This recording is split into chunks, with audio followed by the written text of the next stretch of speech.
Hello, let's look at first practice question of chapter 8. So chapter 8, we're focusing on interval estimate, right? And then this question it asks, the manager of the grocery store has taken a random sample of 144 customers. The average length of the time it took these 144 customers to check out was 3 minutes. It is known that the standard deviation of the population of checkout time is 1 minute. Then this question asks, with a 0.95 probability, the simple mean will provide a margin of the error. So actually, this question wants us to compute a margin of the error, okay? So before we compute the margin of the error, let's just review what we have learned in chapter 8. So in chapter 8, we talk about the relationship between margin of the error and the interval estimate, okay? So an interval estimate can be computed by adding or subtracting margin of the error from point estimate, okay? So this is the way that we compute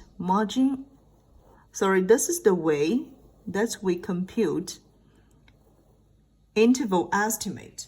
And if you still remember in chapter 8, we introduced two cases about interval estimate of population mean. So the case 1 that we talk about here is for the interval estimate of population mean, mu, for the sigma, no case, okay? So sigma represents for the population standard deviation. And you can notice in this question, it says the standard deviation of the population of checkout time is 1 minute, which means in this question, it satisfies sigma no this situation, okay? So under the sigma no situation, we can compute the interval estimate of population mean based on this formula, okay? We will use X bar, adding or subtract. This part will be the margin of the error, okay? So let me just explain those notations one by one. Here, X bar represents for the point estimator of mu, okay? So this is the simple mean.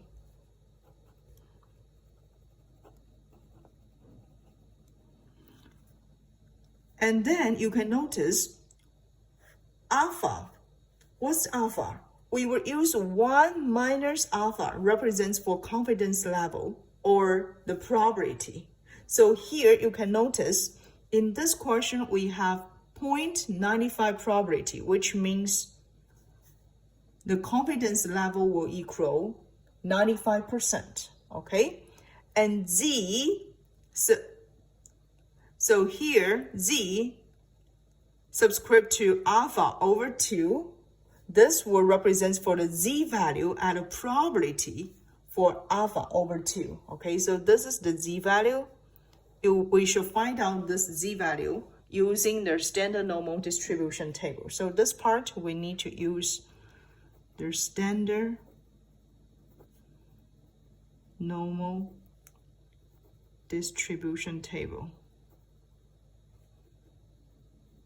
And then sigma here represents for the population standard deviation. N is just the sample size. So from this formula to compute the interval estimate of mu, we notice the margin of the error for the population mean here will equal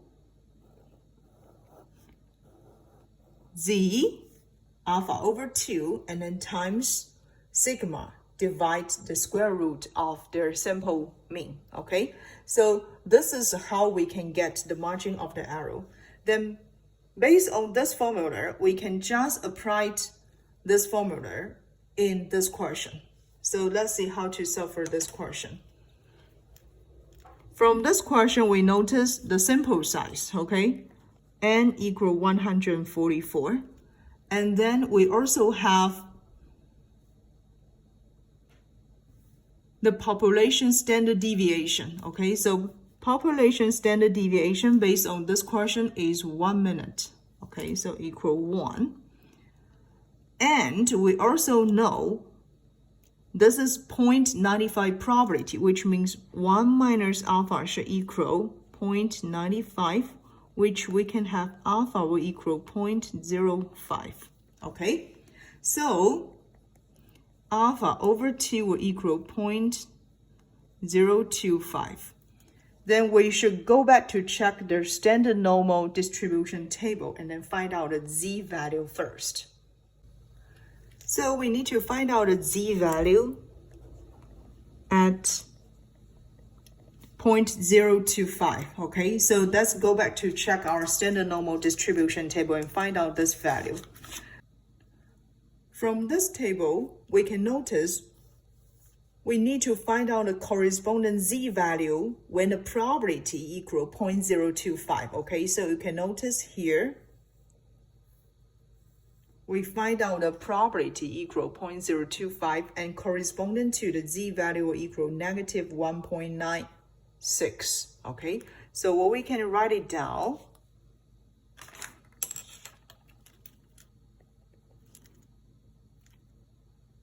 negative 1.96, okay? Therefore, the margin of the arrow, okay? So the margin of the arrow, we always use the absolute value, okay? So here we can have the margin of the arrow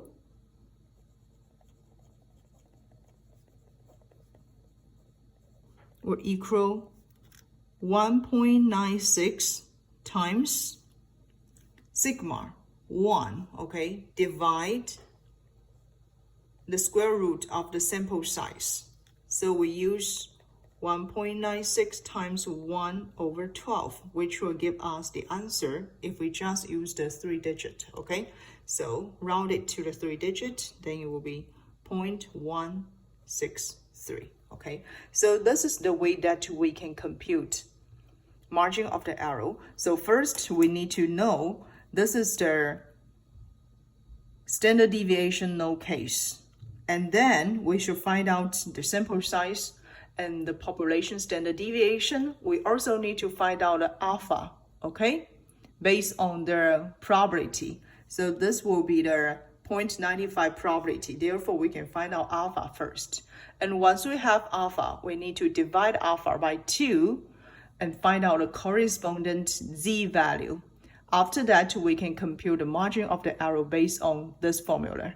And we always use the absolute value of the z value, okay, to compute the margin of the arrow. So this is the way that we can obtain margin of the arrow. Therefore, option A in this question is correct, okay?